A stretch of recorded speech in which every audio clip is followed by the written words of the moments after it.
introduce our next speaker, Jacqui Burnett, who is a councillor in Luton. I have a few announcements. We are collecting for a mailing list to start a credit union at the back. So if we can get everybody's details there, it's very important. This gentleman with his hand up, associated with the wonderful community station Galaxy. Our brother Rodney, who is not a very experienced speaker, so he lost his way. But this gentleman and his vast intellectual capital around politics are encapsulated within 2 books. So we've got Politics and Identity. So these are the reference books that we need for our institutions. These are the reference books that we need for our educators. Rodney's lovely wife and our family friend, Dana Byerfeld, is at the back. So you can see them to register for pre-sales at £12. But when it comes out, it will be £17.99, and it's a very substantial publication. The second book, and my brother's amazing wife did say I wouldn't be able to read her writing. Disruptive education, because she is a doctor and they have a particular type of writing.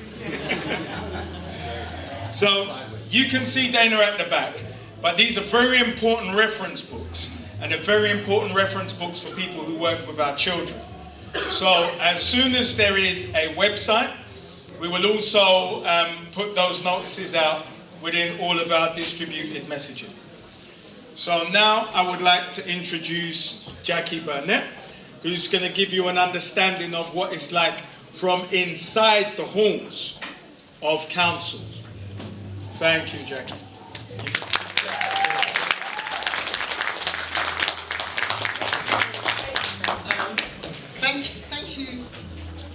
Thank you very much. I'm honoured to be here, and my partner, I couldn't do a lot of what I've done without Lorna. Lorna, can you stand up, please? I know she's going to kill me about this. And the reason why I've managed to survive 3 terms in politics, I believe, is because I've been rooted with my community. Yeah, because it is a lonely place in politics. I have to say, for the black community, if you're a black person, and conscious as well. So I'm an East End girl, right? So if you can tell by the accent. So I'm born in Hackney, grew up in Hackney, went to school with Dan. Yeah, so I'm a child of the Windrush generation, and I'm not ashamed of it. I think one of the things that's happened to those of us that either came over or was born here, we decided somehow that we were ashamed of who we were. And I'm not. So anybody says, oh, you've got an accent? Yeah, I do. I really don't have a problem with it. Where do you come from? I come from Hackney. Some people in my family goes, I come from North London. It's like, what's that? That's the whole of north of the river. No, I am very comfortable that I come from Hackney. So the reason why I sort of got, and it sort of builds on from Rodney's point, and I want to give you some stats, which is what Dean said today. So there's about 300,000 Jews, and I grew up in the East End, Ranstoke, Newington, where the Jews do not sell to the black. Those are the sort of thing. I used to see people moving in and moving out of their property. I never saw a for sale sign. And it wasn't until later on I understood why. And the same ex-door that is by Stoke Newington Cemetery, 50 years on, is still there. Yeah, they support their own. Yes, and they sustain their own. The same clothes shop on Stamford Hill Junction, that little is still there, and I've left Hackney since 1987. Yeah? Fashion comes, fashion goes, taste come, taste goes, but that which they own do not leave. So for me, when I moved into Luton, I used to come down to London quite a lot, And then I thought, but stop, why am I coming down to London all the time when Londoners ain't coming up to me in Luton? You know? So I'm isolated, I'm lonely, and I thought, no, I need to be part of where I live. And I had children. And I hear all the complaints that have been going on about the education system, and I went to school. I love school. I have to say, I did love school. It was best. But I also, with greater understanding, later on understood what was being done to us. And one thing I've realised, that politics is about money. Yes, Rodney said it. So I've got friends go, oh, you wasting your time getting in, you good to get involved in that. Yeah, what are you getting out of it? Well, I will tell you what I've got out of it and what it's benefit the community in Luton. Yeah, so I got involved first of all as being a school governor, because I want to know what's going on with my child. I want to walk with my child. So I got involved in being a school governor. Again, oh, you good, you got time to do that. How are you doing that and you're a single mother? Yeah, how are you managing to do that? Priorities. So I remember the first parents' evening, my teacher said to me, oh, your child is so manageable, she's so good, yeah, forget that. How is the attainment? Yeah? The teacher said, oh, you're a pushy mum. Really, I don't have a problem with that. I'm cool with that. That same teacher, we're good friends now, yeah? On LinkedIn, all of that, yeah? Pushy mother got what she needed to get for her child. So I became a school governor, and I've been a school governor ever since. I also got involved in a credit union, because it's about the money, yeah? People borrowing, paying these massive interest rates that weren't existing in 1997 when I helped. But what I learned is that iron sharpens iron. So I had friends in East London that was involved in a credit union. I only knew the partner, I didn't know about a credit union.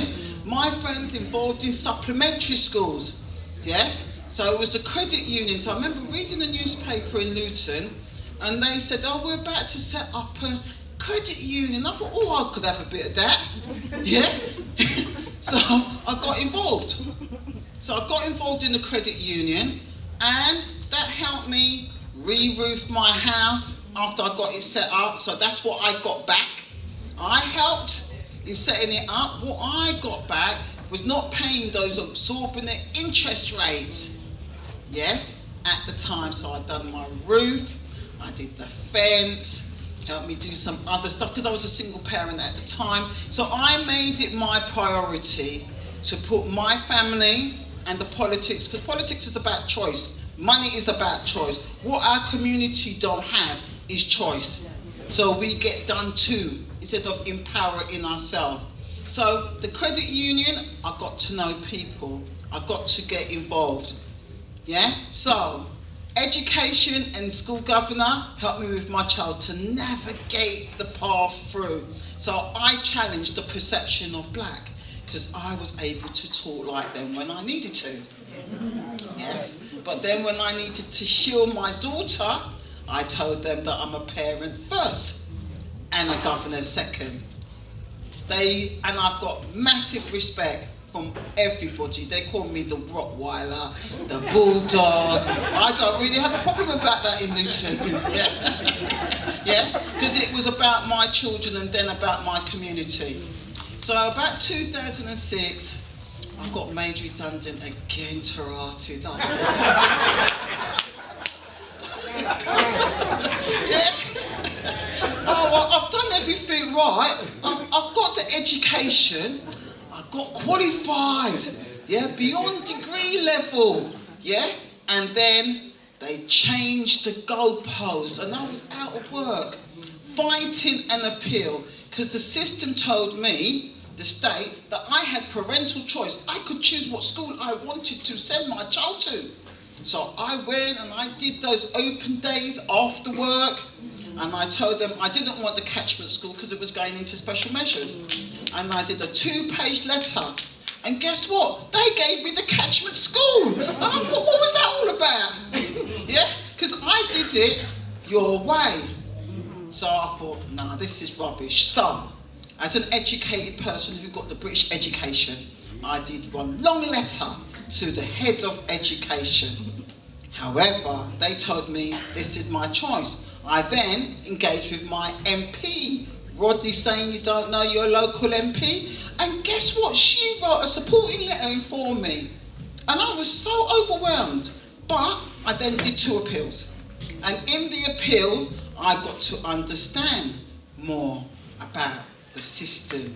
Yeah? The same friends were telling me, oh, I'm wasting my time, why are you doing all that? I realised if I didn't have the learning and didn't develop the relationships, I've got a friend that's passed away, David Lewis. He said that his mum used to say, it's all about the lines, it's all about the links. Yes? Because I had made links with people, I was able to get teachers to support my appeal.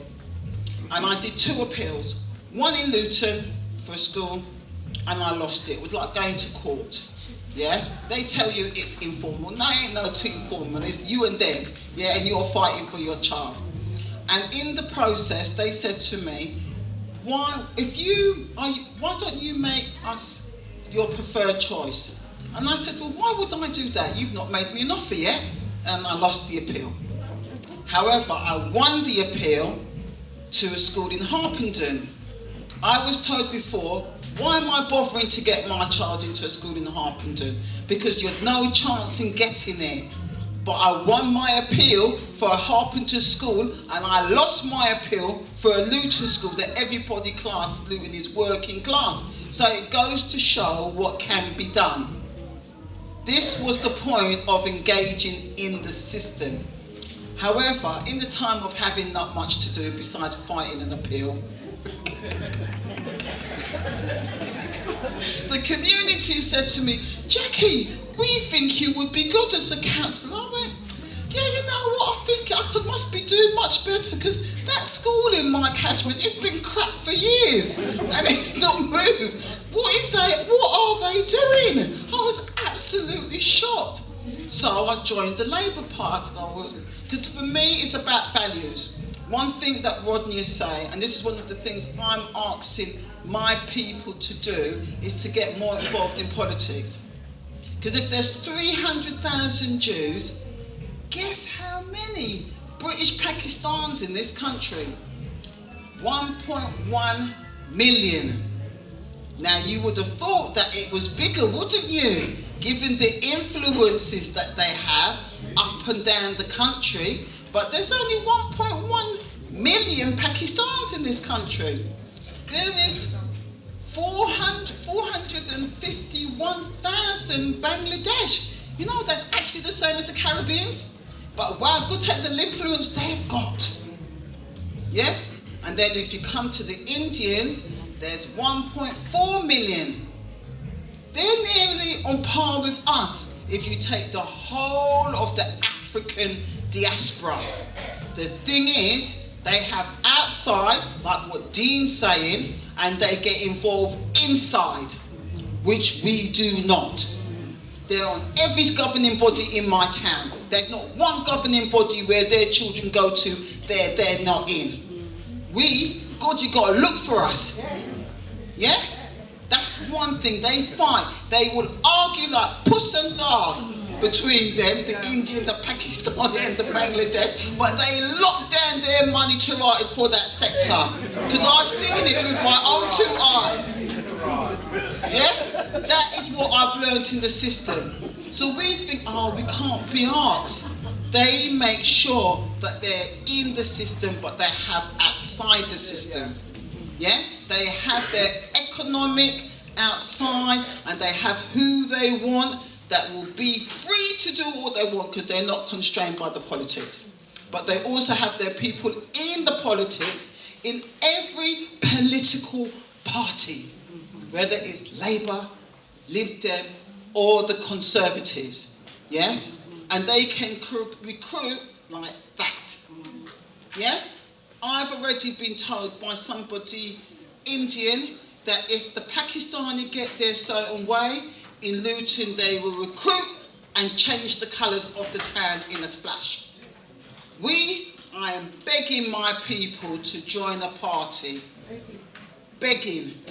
Yeah? And I can't get us. That's why Windrush happened. Windrush happened because we thought we've arrived. We thought life is sweet. Yes? We can go on all the holidays we want. Yes? And don't have far in this country. So I'm talking to my people, so I'm just keeping it real, yeah? Yeah? Hope you don't go and scandalise me too much. We have the numbers. It's not that we don't have the numbers, we do. Because they count on all of our votes. We swing it in certain areas in this country. Yeah? But we do not become part of the political system. So, you need to become part of the political system. I know that there are Asians of all persuasions that are not, sorry Rodney, I'm just telling it real now, don't join the party for the values. They join for the power. This is what I was telling Iona. It's about the power. They look and see who's likely to get in power. Yeah? And they join. And they say what they need to say and act how they need to act to sit and get selected. End of. We find it too hard to join a party because it costs too much money. They get people who've got the money to pay their membership for the political party. And they decide who's going to be representing them. And it's not about competence, because I've seen some incompetent people get positions, yeah? But what they do, they know whom to choose, and they are accountable back to their community. End of. Yeah? And if things ain't going well, when it comes to selection, which is usually 2 years before local election, so you lot are thinking now, oh, it's really important to vote. Everything's sorted already 2 years before that election as to who's going to have the red rose for Labour, or the blue bit for the Conservative, or the yellow bit 2 years before, and it's decided by the membership in those parties. You just put the rubber stamp on later on. So it's really important that we influence the system to get our voices round the table. By me being at the table, yeah, in Luton, besides my children navigating the schooling system, because I didn't ramp, and they just called me like old-time schooling, and I go, you know what, I really don't have a problem. About the parenting, I, with Lorna, managed to close the education gap that Rodney talked about. Wow. Yeah, so in 2004, 23% of African heritage children were leaving schools with five A stars to C GCSE. We, a few of us, sat together, created a plan, and our target was 77%. 78. And we achieved 78. So it can be done, yeah, but you have to have people in the system to hold statutory to account. When you're elected, they can't tell you, no, I can't meet you. Well, besides maybe some can be a bit funny, but you've got to use your brain how to get them round, yeah? But that's what we done, and it was hard. It was really hard work. They didn't want to meet us, yes? They told us it couldn't be done. We know your children, and we're going, no, we know our children better, and we delivered that. And what we've also done, so these are the sort of things I want you to get involved with. Politically, it's not just about the politics, it's about the influencing and choice in your locality, yeah? Because it's about power, yeah? And what we've done for the last 3 years is that we are now, and we're doing an event in March, remembering our ancestors. Because for me, it grieved me. Every year, there's the Holocaust Memorial. And I go, yes, they did suffer. They did get persecuted. But my people got persecuted for much longer. And who's remembering them? So I realised that the UN gave a day after the bicentenary to remember our falling. What's the bicentenary? The bicentenary was the 2007. for the abolition of the slave trade. The U ended in 2007, and there was events up and down the country, and we did an event in Luton. So it's about finding the opportunity to make things happen. Was that 50 years? No, that was 150 years after the abolition of the slave trade. Yeah. So what we've done, I was on the exec, so I'm on the cabinet in Luton. So I went to officers and I said, I want us to remember the falling of the transatlantic slave trade. Wow. And they got amnesia. And then I said hello in an email. I love email, protects one. Yeah. So I sent them an email and we had a meeting. And then they had the meeting and they went to the leader and deputy leader and chief exec. And they said, we celebrate the Holocaust. What more are we meant to do? Yes? And I went, but that was 10 years of suffering. My people is how can you compare that? So I went, but it's okay. I'll take it back to the community. So I took it back to the community because they said the community was to lead it. And guess what? We've led it for the last 4 years now. Wow. Yeah? And that's what we need to do. We lead our stuff for our people and then ask them back for our taxes. Yes? Those are the sort of things. So what my dream is, and I shared this with Lorna, what a statement it would be if in like a year, 2 years, every borough in London around the 23rd, 25th of March was to do an event to remember our ancestors, yes, that fell as a result of the transatlantic enslavement. Because we've got Windrush, so you've all got to go out there and do something. Yeah, but they're not national bank holidays. We deserve It don't matter. It don't matter. It don't matter. Take what you've got. We've got our weekends. Do it on a Saturday. We've got our we've got to take. You can't. I know we've got to do it in small increments. Anyway, Jack. So we've got to use the opportunity. Yeah. We've got to start small because if we allow them to tell us when we can and cannot, we won't do anything. So we've done it on a Saturday. Yes. We've got the chambers. We've had people come up from London to our event, yeah, and we've done it different to the Jewish Holocaust, yes, and they've got their stuff and we've got ours, yeah, and what we've done is re-educate. So every year we get the young people. So this is intergenerational to read out something about a hero or heroine, yes, of the past. So we've done about Sam Sharp, re-educate, and we've shown the history. That's what I've got from it in being in politics, because people say what you've got in it for you. The community, because I've levered some change, you know, those little crumbs. But if I wasn't there, nothing would have happened in Luton. And many would have thought that Luton is just about white and Asian. Wouldn't know that there was Caribbeans there from the 50s. Yeah? So I've made sure. The motion, you got the full council. And I've got a motion. So I've got a Windrush motion passed in the council. I've got...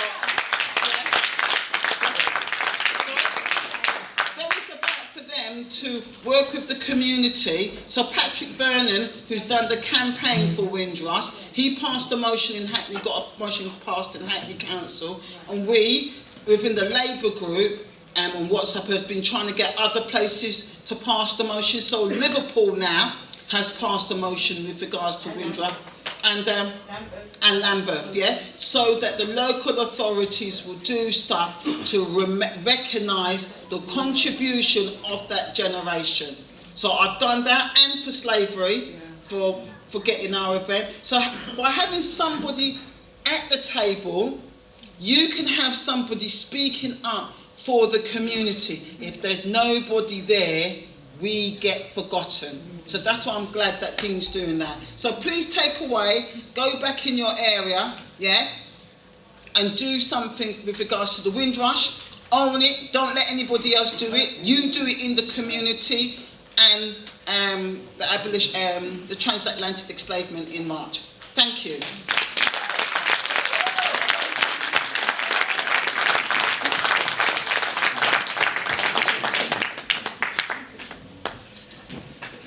Councillor Jacqui left us with so many important things there.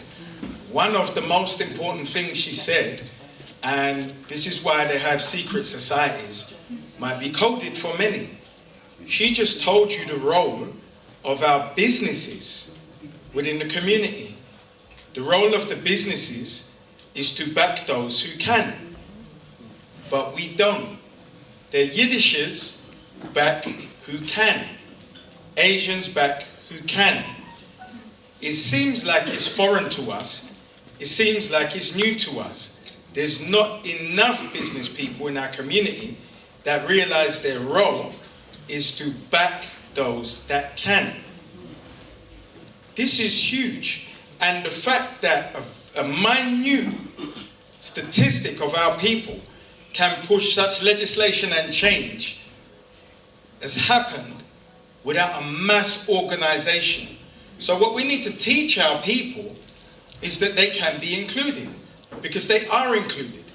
It's either we're going to suffer the consequences or we're going to be involved and we're going to push their doors. So for all of the people who we aren't pushing on the door is open. We need to call them in, because there aren't enough of us who are coordinated. We need bigger numbers, because the few of a fist cannot represent 1.5 million people. It is not possible. You need every single person of this ilk across the country to recognize their responsibility, which is the tithes to their community, to give their intellectual capital, time, and a nominal amount of their income to their communities. So I don't want to take up too much time because we're on the clock. My sister's going to come and tell us about business, and then we're going to hand over to Rashid next, who's going to tell us about his experiences, not only as a documentary maker. He made a documentary called Why Don't We Vote? Also as a councillor, and then as a Brixton resident, lifetime.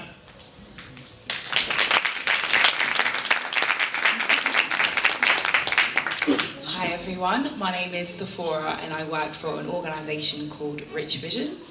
I'm not too sure if some of you have heard of it. But Rich Visions is a business consultancy. So I know that we have been speaking about business and about coming together, but I know that there's some people here who could be entrepreneurial or have an idea but need a support and help. So I work under a woman called Mavis Amankwa. Mavis Amankwa is the CEO of Rich Visions. She's been in business for the past 17 years as a British Ghanaian, and she has been able to help so many entrepreneurs or those who are struggling within their business, because if many of you don't know, the BME community apparently don't last more than 2 years in terms of running their business, which is not good at all. And we want to beat those numbers in every way possible. So she's been able to help over 100 small startups and SMEs and give them access to funding of over $1 million. So that's something that we've been doing for a long period of time. And I guess that's what makes her credible, and that's what makes her quite trustworthy within the community. Now, if many of you have an idea, so not only do we give people access to funding, whether that is through a startup loan, if you have a business that's less than 2 years or have an idea, we will help you get access to funding with that. But we also help those who've been in business for more than 2 years by helping them get access to a growth loan. Now, some of you may be wondering, what if my credit is not so good? We do give a lot of advice in regards to that, so don't shy away from speaking to us if that's one of the issues that you do have. Secondly, as well, if you are somebody who does have a business but struggle in certain areas in terms of strategy, I always tell people, all my clients that I work with, if you're a creative, then you need to hire somebody that is very analytical and that can write stuff. I'm an analytical person, so I write stuff daily. I do bids daily. It's my thing. I'm not as creative, so you pay the person that can do it for you, or you seek advice with the person that can do it. That's my job. So So if you are somebody that struggles with business plans or struggles with kind of formulating a strategy, because you need a business plan if you do have a business and if you do have a vision, then you go off and obviously speak to an advisor like myself who would write it and be able to guide you through the journey as well, and be able to break things down in a very simple form, because a lot of people don't really know how to make things simple. It's all kind of complicated in their head, and we're just there to kind of give some guidance to how you can simplify it, so that if a potential investor or somebody that wanted to look into your business can easily understand. So those are things. And we also do PR and marketing as well, so there's so many different things that we do work on, and we have advisors that can assist you on that. So if you are interested or you know somebody, don't hesitate to fill out a form or get in contact with us. We are based in East London, in Stratford specifically, so don't hesitate to give us a call or seek advice. And you also do get referrals, so if you do know someone that has a business and you've given us their details and they're quite successful when they do acquire a service, you will get a reward, a monetary reward, whether that's £50 to £100. So yeah, that's it. Yes. Good evening. Everybody all right? Rashid, next. Would you not be offended if I sat down?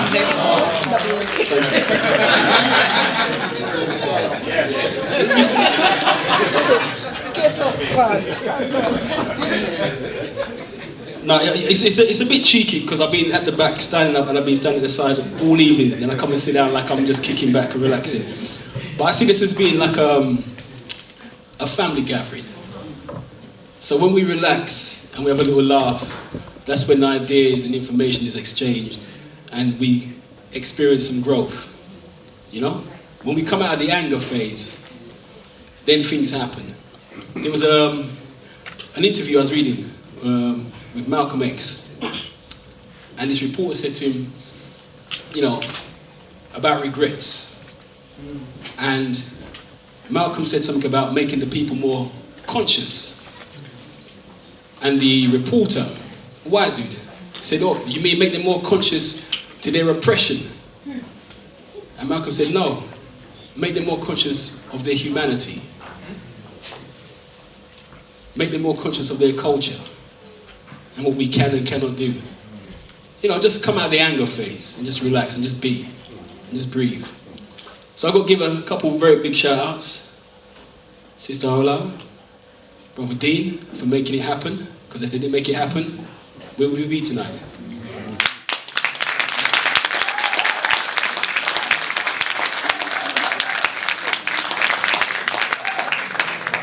Also, special mention to all of the people who have contributed, who've got up here and have, you know, shared their opinions and their ideas. That's what it's all about. But I have to give a very special mention to the brothers that are doing this stuff on the media level, that are making sure this message gets beyond these four walls. Because that's one of the most important things.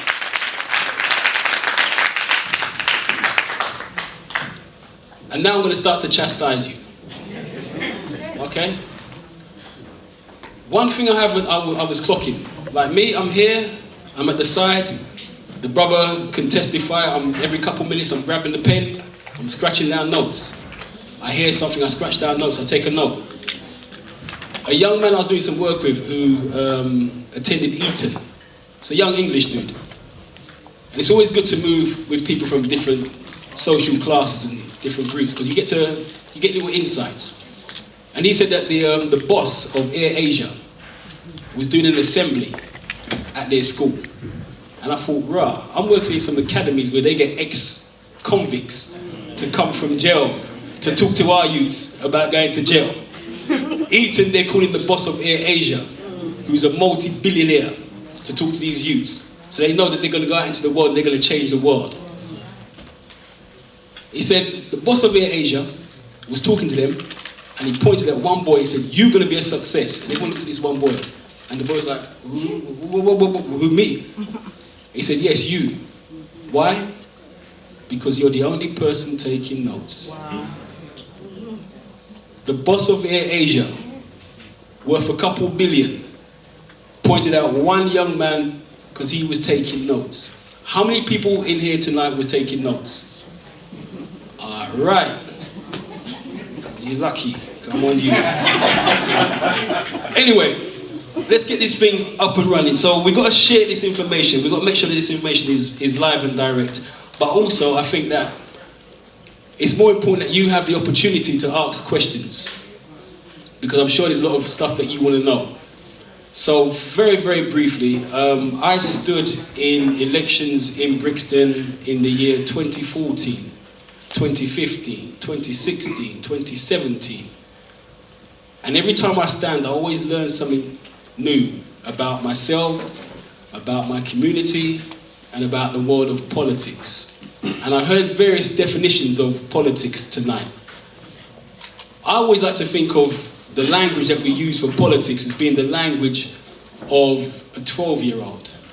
If we can't talk to 12-year-olds without them saying, "What did you just say?" Then forget it. I see politics as being the art of getting things done. That's it. That's it. If you can't get things done, I don't care how many political books you read, I don't care how many speeches you've been to, I don't care how many meetings you've done, it's irrelevant if you can't get stuff done. And where we as black people seem to end up, we can't get stuff what? We can't get stuff done. But stuff gets done to us. How do we shift that paradigm?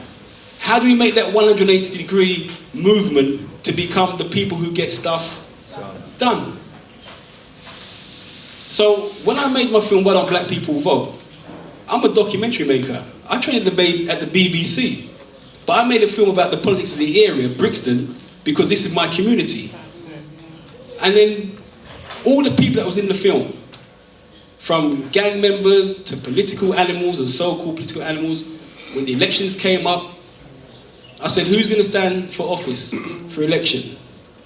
Nobody would stand. And the number one reason what people said in Brixton why they wasn't voting was because there was no one that represents us. There's no one that knows our struggle. There's no one from our community. People found reasons. They always found reasons to not do stuff. You know how we flex. So I said, okay, well if no one's going to stand, if I'm the filmmaker from the community, what am I going to do? I got no choice. I have to stand. I wanted someone else to stand because I wanted to make part 2 of my film. Then I ended up becoming the candidate. So first time I stood, and with all due respect to my Labour Party colleagues around this meeting, but in Lambeth, in Brixton, Labour are the establishment. Labour are the party who destroyed the black community. Labour are the party who closed down the youth centres. Labour are the party who have presided over the most racially unequal, the most racially divided borough in London. Labour have done this, and come every single election, who do black people vote for? 100%. It's called the Stockholm Syndrome, which was when some people that were held in captivity by some bank robbers, I think, they ended up defending the people that kidnapped them. The Stockholm Syndrome. So as Labour undermine us, we give them our vote. That's what I recognise from making the film. Go away from the rhetoric. Go away from the personalities. Let's get down to the policy. In my hands right here, this is a document written by a think tank called the Runnymede Trust. Some of you would have heard of Runnymede Trust. They're not political. They don't take any political line. They go and they do the research. And they just present the facts. Then they allow us as political animals to take the information and do what we will with it. Ethnic inequalities in London. This document that came out. Every single borough, the most racially unequal borough is Lambeth. Controlled by who? Labour. Number 2, Haringey. Controlled by who? Number 3, Tower Hamlets. Controlled by who? What? Yeah. 4 of the top 4 most racially unequal boroughs in London are all controlled by Labour. And we go and vote for the people that are oppressing us. We get nothing in return. The Nation of Islam, they have a lesson that says, why do we fear the devil? Because he gives us nothing. And we still love him. So I always carry this. Education, employment, health and housing. So that being the case, I could not align myself to Labour. So I made this really crazy move and I aligned myself to the Green Party, which is the whitest political party out there. Remember, politics is the art of getting things right. Now, if you're tied to the political structure, you can't talk the way I'm talking. Yeah. If I'm a member of the Labour Party, I can't get up here and say this stuff. I'd get censured. I'd get thrown out. They say they'd find something to chastise me with, because that's what happens. So I align myself to this group of crazy middle-class white dudes who've got these really mad policies. And as the brother interviewed me earlier on, we was talking about some stuff, and I said, well, maybe I'll leave them guys, because I've reached the limitations of what I can do there. But I've learned a lot of stuff. 9,500 people in London die every year because of poor air quality. We don't read about that stuff. We read about knife crime. Today I was doing a class with some young people over in East London. I said, what's the biggest issue facing young people? They said, knife crime. I said, really? And then one young Asian gentleman said, no sir, climate change. Because we're going to inherit the world that you leave behind. We're going to have to deal with this stuff. I said, now you're talking, big man. But they've got our young people wrapped into this knife crime debate, so all we do is talk about knife crime. Think about this. We have black on black crime, but we ain't got no black on black vote. The areas with the highest gang activity have the lowest voter turnout. Malcolm X said in 1964, that's probably the speech that got his ass shot, it's called the Ballot or the Bullet. Have you ever heard that speech? If you haven't heard that speech, go onto YouTube. It's called the Ballot or the Bullet. And Malcolm says in that speech, in areas where you have high numbers of black people, we need to put forward our own candidates to put our agendas forward. That's right. And then what happens is, it's cool with the applause, it's all right, because we ain't got much time. What Malcolm said is that when we raise the issues by having the candidates, then the other parties, because they're scared they're going to lose the what? They have to take on board the policies. Yes. Flash. You understand? You have to say that again though. You have to say Okay, I'll say it again for my brother, because I love this brother. Yeah, that's big, that's big. And me and this brother, we met, and the first time we met, we clashed heads. Allow me to tell big man? No, the truth. 100%. Game recognised game, so it's all good. What Malcolm said was, in areas where you have high numbers of black people, you stand independent candidates who raise the agenda, who raise the concerns of the community. Because then people ain't gonna raise them concerns. When you raise those concerns, those other politicians from the mainstream have to take on board your concerns because they're afraid they're gonna lose your votes. So when we say, boy, I'm gonna vote for the white man, you're like, yeah, brother, you're doing exactly what he wants you to do. That's what you learn from being involved in the game. Does it make sense? Yeah. Question, go ahead. Yeah, was there a reason you didn't stand independently then, or does it not work the same? Okay, well, I could have stood as an independent, and I could have stood with George Galloway and the Respect Party. And I'll be honest, it's a really punk reason, but I'll live with you. I was trying to get hold of George Galloway, and we was texting each other. And I wanted to talk to George, you know, like have a conversation, like, yo, big man, what's going on? Yeah, but he said, Rashid, text me, man, text me. And I'm thinking, this man's just dissing me. Being all emotional, yeah, not understanding the world of politics, I felt dissed. Because that's what black men do, we get all emotional, we get caught up in our emotions. Oh, he dissed me, why am I going to kill him? You know what I'm saying? So then what I did was a very good friend of mine, a man called Shane Collins, old school Brixton man, the white dude. Shane, I said to Shane, I'm thinking about standing, you know. He said, look, talk to the Green Party in Lambeth. So I called the head of the Green Party in Lambeth. I hear this, good afternoon, sir, hello. Oh, I hear this voice, I'm like, right, what the blood kind? But then, me and the man, the next day the man said, come to my office, we have a meeting. The next day, went to the man's office. I'm looking at this dude, I'm thinking, what's this white dude on really? That's my baggage, right? I declared my baggage, yeah? The man said to me, where's your family from? He's a white man. I said, from Barbados. He said, oh, Bajans. What does man know about Bajans? So, oh yes, very, very laid back people. And he run the characteristics of Bajans on me. He said, unlike the Jamaicans who are more fiery, but very, more passionate. Yeah? Trinis are like this. And so I'm looking at this man like, how do you know so much about West Indian people? He said, because I was the coach of the Brixton West Indies cricket team. I was like, really?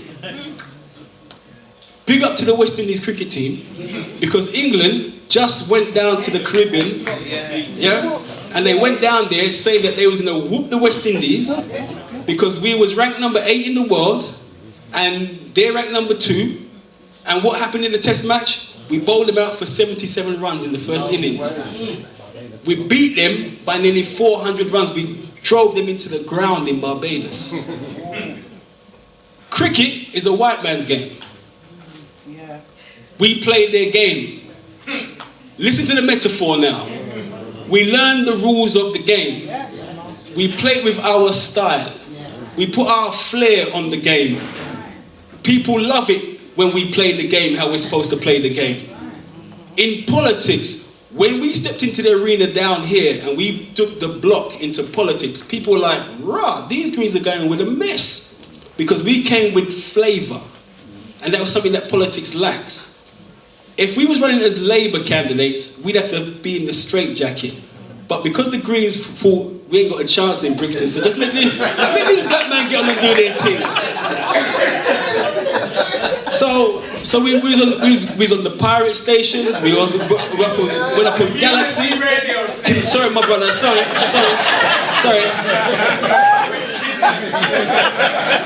I stand corrected and I find no fault with correction, my brother. Don't know. And we went up inside Galaxy, and there was Kwaku and Tete and Kwame, and they got me up inside the studio, and then man thought they was gonna beat me up. So I was like, are you brothers crazy? I'm a 5%. What? By the way, we coming for the job. Beat them on their own show, and they had to say, yo, people, whatever these men are doing, back them, because they're in it for the community, they're in it for themselves. And we raised the issues, which made Labour have to take on board certain things. We held them to account. Remember, politics is the art of what? Getting things done. Yeah? Don't let them fool you with the language. Don't get caught up in the language. They use a certain type of language to keep you blinded. They say something, you switch off. You turn over. While in reality, that's the point when you should be switching on and analysing what it is these men are just saying. What did they just say? They would make a decision to demolish your house, they say. And you wouldn't even know that they made the decision. Because the language they use, you're like, oh, they're going to regenerate my estate. That sounds really good. Yeah, I'm all for regeneration. Yes, that's right. Regenerated. And then when them bulldozers come and you're like, what? Yo, you voted for this, son? And when your community is mashed up and then you're going to live in Newcastle, how'd I get here? Why them regenerate your estate? That's how it runs. And unfortunately for my Labour colleagues, the worst party for doing the regeneration stuff is Labour. They destroyed the working class communities. At least with the Conservatives, you know where you stand. These are a bunch of hooray Henrys who are in it to line their pockets and have a good time. They want to take some drugs, they want to have some crazy sex, they want to get re-elected. That's what they're about. That's what the Tories are about. They straight. They got no social conscience. They don't care. And you know that. You go swimming and there's sharks, you best carry your shark repellent spray like Batman. But at least you know where you stand. But when you go with the other crew that claim to be helping you out and they turn around and they shaft you, then you lost. Does that make sense? Yeah, definitely. Any questions? I got the 5-minute signal, so we'll wrap this up. It was 5%, yeah. 5%. Peace, God. Today's mathematics is knowledge understanding, I believe. Anyway, no, go ahead.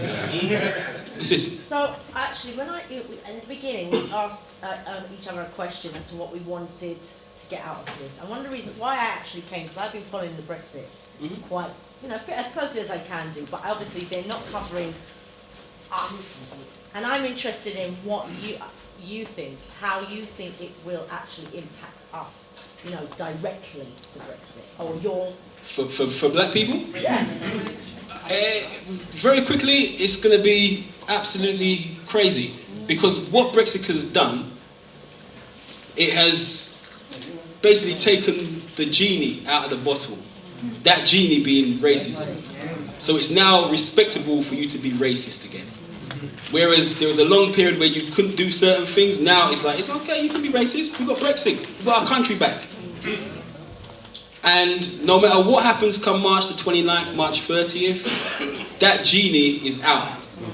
And if they fudge the Brexit, the pull-out, and I'm personally speaking, I think they're going to fudge it because there's too much at stake. But what's that? That is going to unleash the angry white male who's going to feel disempowered in his own country. And that's when we're going to see things go real crazy. So the smart people have already planning their exit strategy.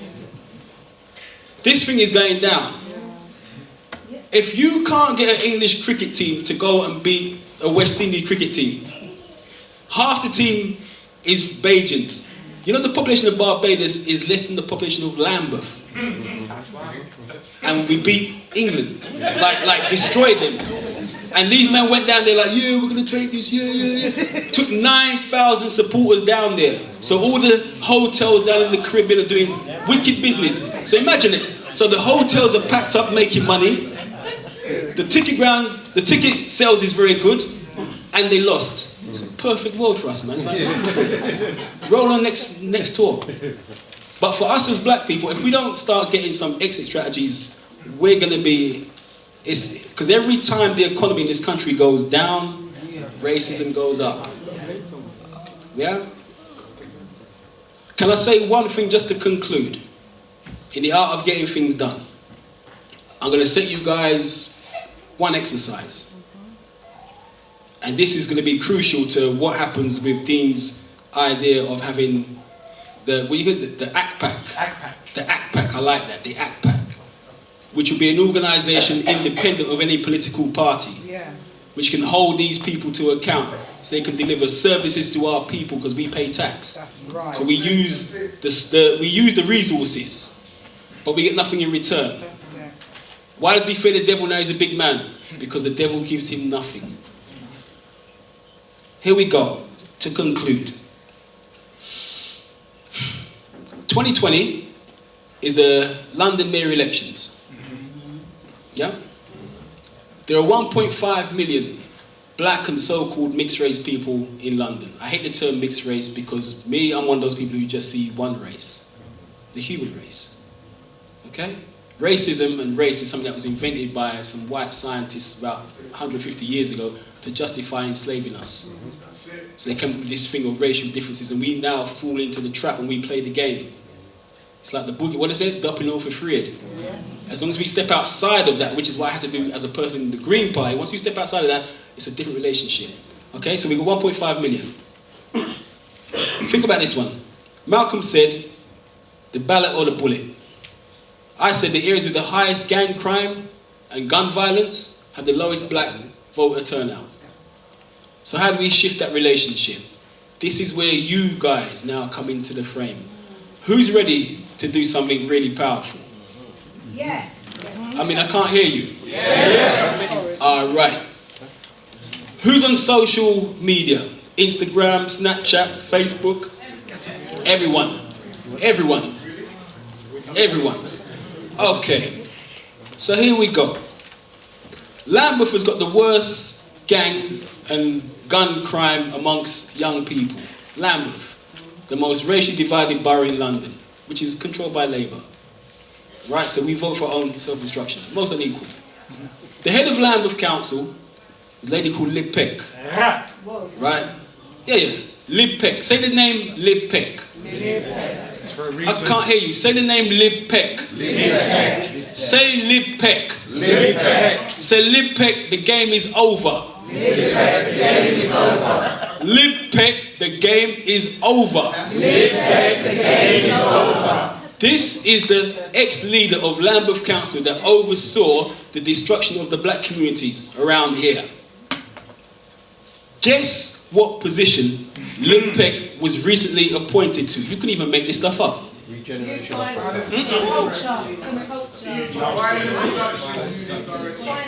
Sorry, at the back, I heard someone at the back. Shh, pay attention, people. Violence Reduction Unit Director. For the Mayor's Office. Lib Peck, the ex-leader. I want you to walk out of here so you know this woman's name. Because what happens in politics is that we have these nameless, faceless people who carry out these decisions that affect our lives.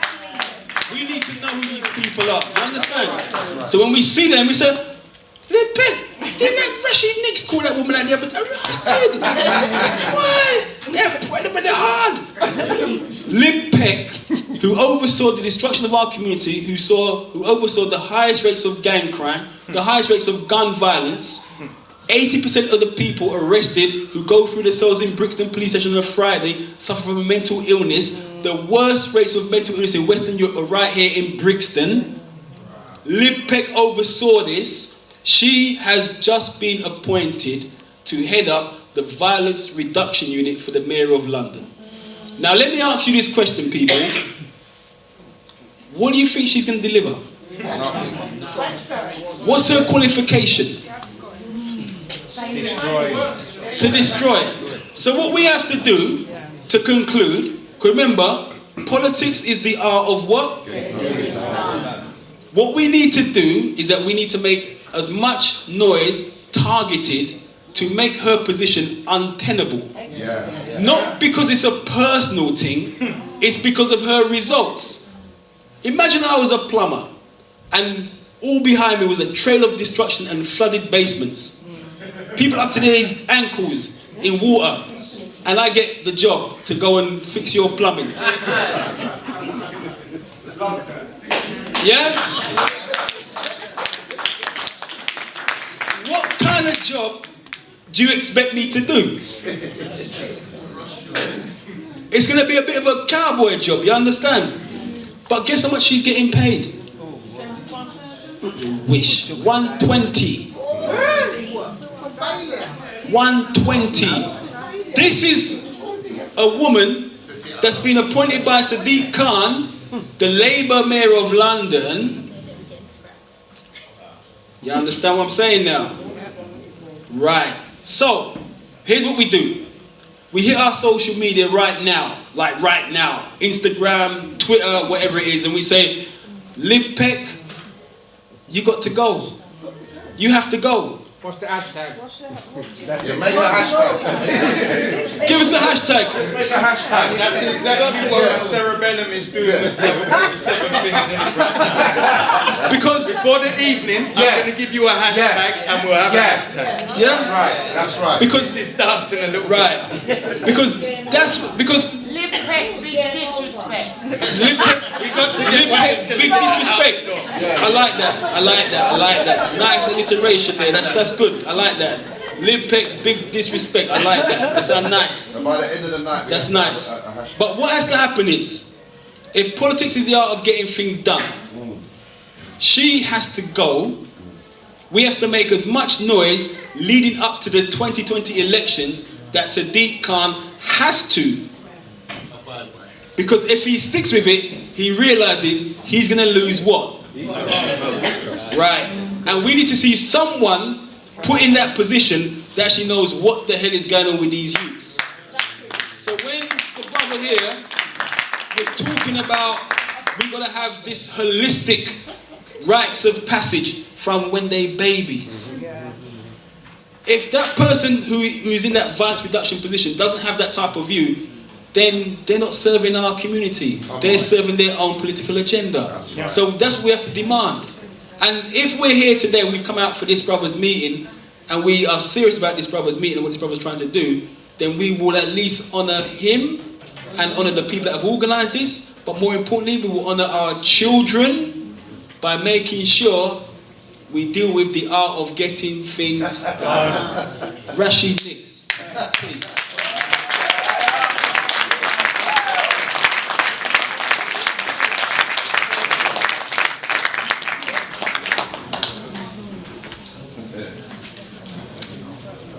I'm tired, so I've got to steal my brother's chair. My brain is gone. So I want to say something very important, that's very quickly. There's a reason that Lipek was hired, and is to do with another one of our distant cousins, Sadiq Khan, who is the mayor. Now, before the mayor came in, the security forces' focus was on chicken villa jihadis.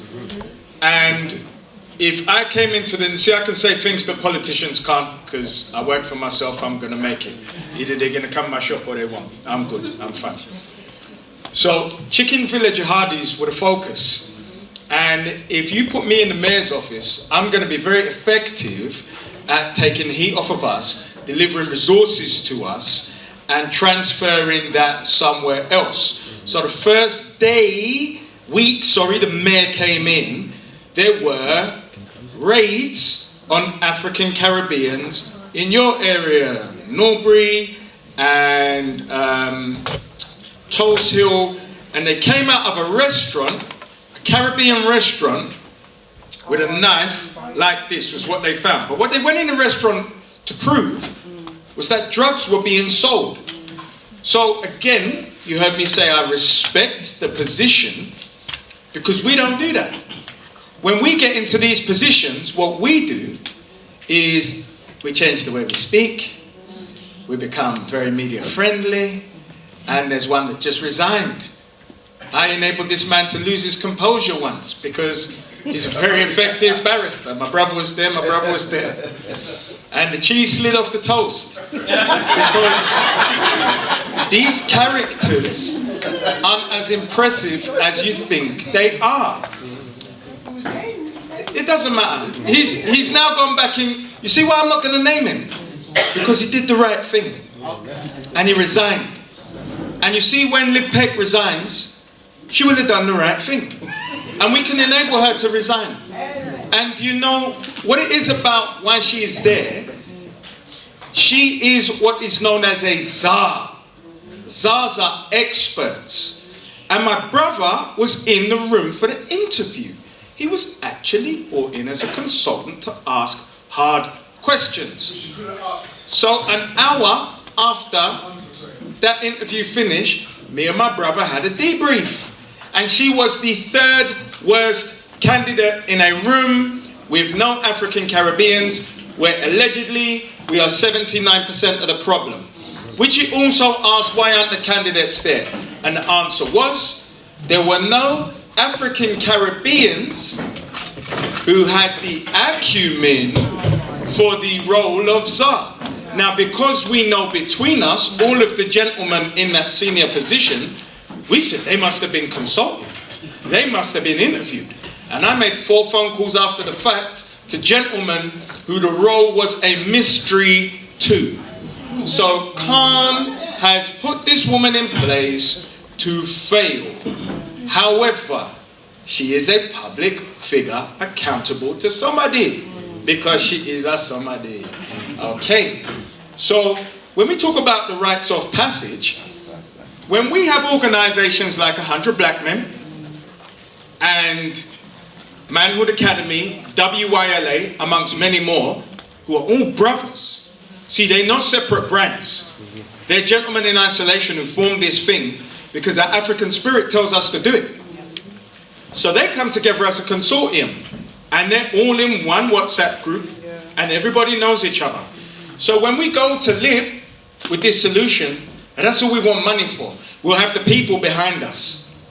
So I'm not going to go into this too much now, and there'll be lots of interviews from everybody tomorrow to digest. I want to invite my sister Janice up, who's been so helpful in us gathering momentum for these meetings, and she's going to talk about part of what is our Black Sit, which is her trip to Zimbabwe. Sister Janice.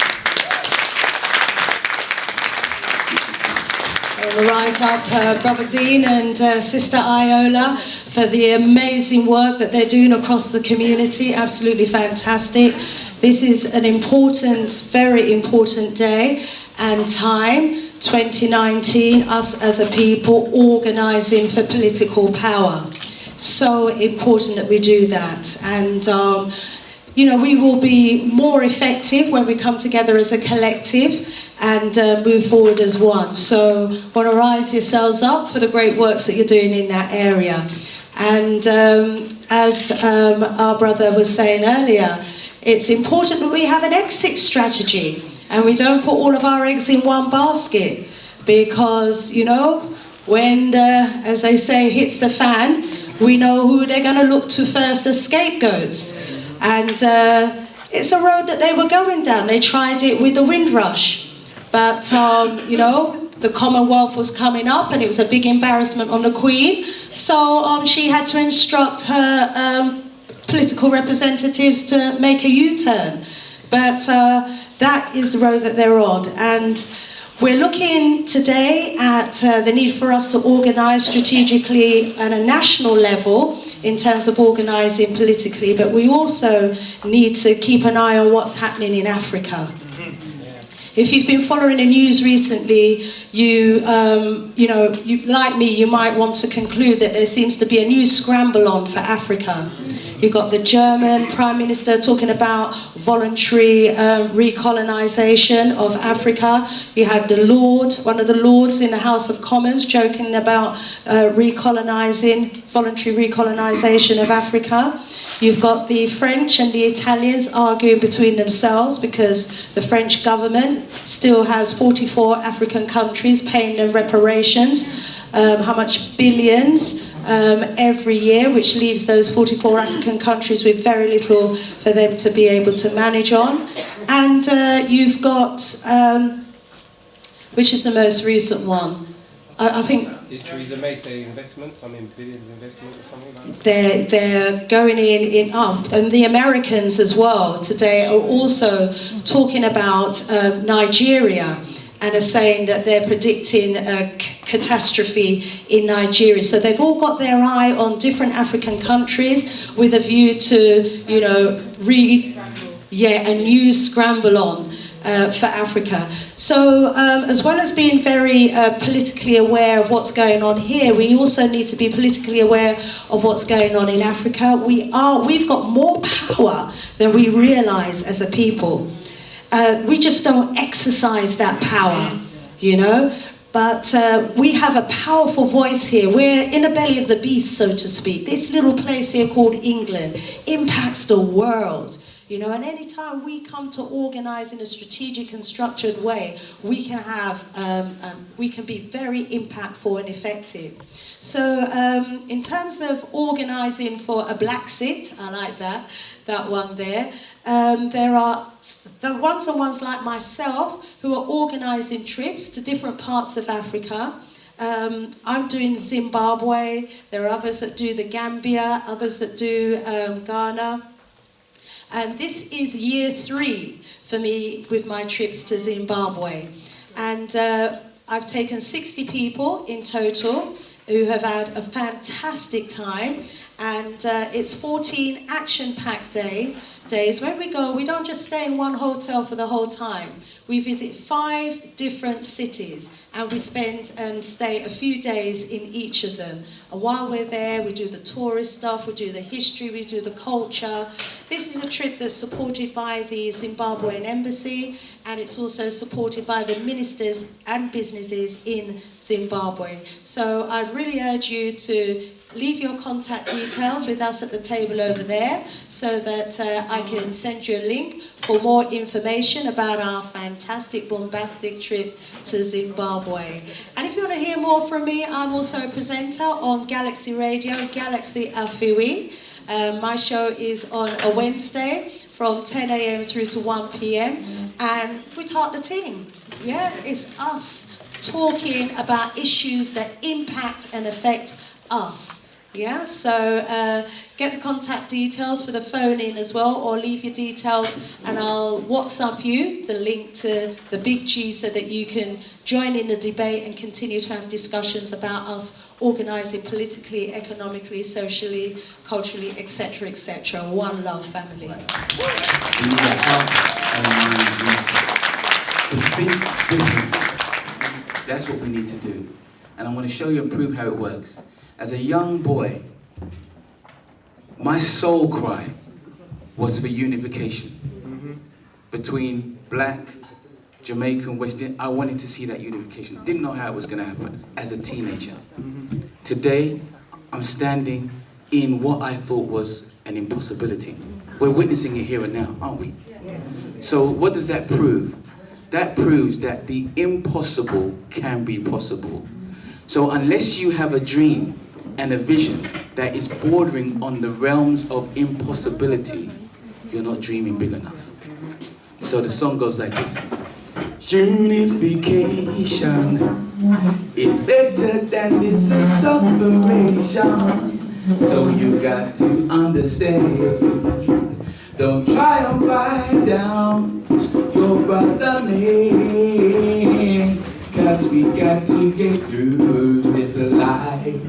Mind what you say, and better mind what you do, brothers and sisters. Yes, just live up together. For I and I have the same color, coming from different cultures, but yes, we have the same forefathers. We got to get the truth, but sin and fighting won't do. Yeah, we shouldn't want separation, and shouldn't want tribulation. Got to get the truth in this life, but sin and fighting won't do in this life. Say we shouldn't want separation, and shouldn't want tribulation. Got to get the truth in this life, but sin and fighting won't do in this life. If we're to build a stronger nation, build a stronger nation, a better civilization. Yeah.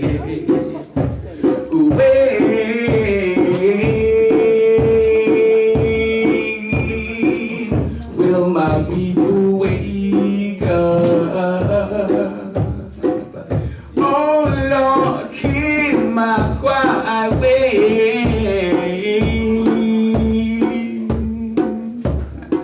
Will we see unification? Yeah. And we're seeing it right now. We're seeing it right today.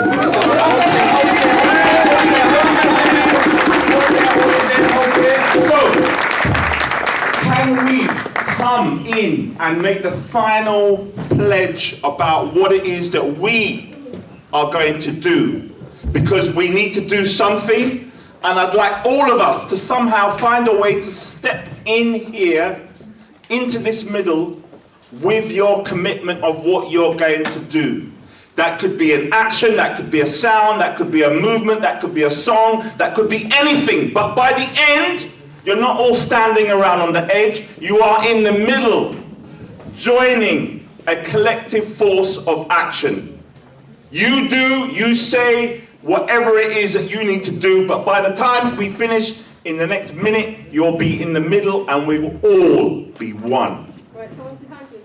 Let's do it. End black children's exclusion from school. Next and I'm going to stand in Live Peck's space. Next person, quickly, stay here. I will continue to make moves within my councillors, let them know that the black people want community events, so we're going to make them happen ourselves. Okay, next. Yeah, I'm going to hold my family until they have to get involved. Next person, quick. I want us all to be by the end, all representing something. The art of getting things done. Good. What else? Come on, something else, somebody else, quick. Changing the game. Come on. This needs to be something simple. Inspire and continue to raise the vibrations higher. Pass it on. Next person. I'm going to challenge the police about what they've done with my children. Next person, come on. Teach black girls how to love their natural beauty and their natural hair. Next person. Black girls. Yes. Come on, pass the mic. Let's do this. Financial empowerment. Come together. Globally. Come on. And separate from all enemies. Yes.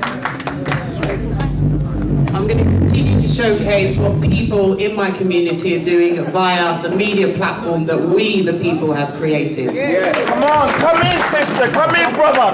Come. Promote this to all of our people. Yes. I want to continue innovating as a nurse and showing that black women are original innovators. Yes, come in. What else? What else is missing? Come on, come on. It's a Caribbean-owned restaurant. I've paid for a uniform to come and support Carol. I've got a link with the brand. Come in. I'm going to help assist to crush Lim Peck any way I can. And the next thing I'm going to promise is that this public health, what's it called? Public health what? Public health approach. I'm going to do everything within the Gorilla Man's power to ensure that it is culturally competent. They can't just say this and that and it's not affecting us and touching the grassroots. Okay, next person.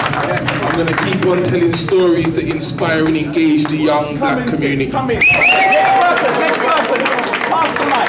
I'll continue to provide a platform on my radio shows for ones-on-ones like yourself that do great works to get the information out there. Okay, well, I'm going to start by giving out some little flyers I've got here today about a book I've written called Getting Organised, and organise some workshops for how we can come together and be better organised. Yeah, come on. It's to reconnect with Africa for me. Yes, more. I'm gonna work with all the people that I've met today and actually try to increase the business networks that we've tried to actually create. I'm going to use my ability on the social networks with the people that I know to continue with the unified power that we have. Yes. I'd like us to give a big round of applause for Dean and Iola. Yes. Last month I came here and I met a young man. I don't know if you know him. There's a young man who was stabbed 7 times and survived. He invited me to his screening, and in 2 weeks, he had more than 1.5 million viewers.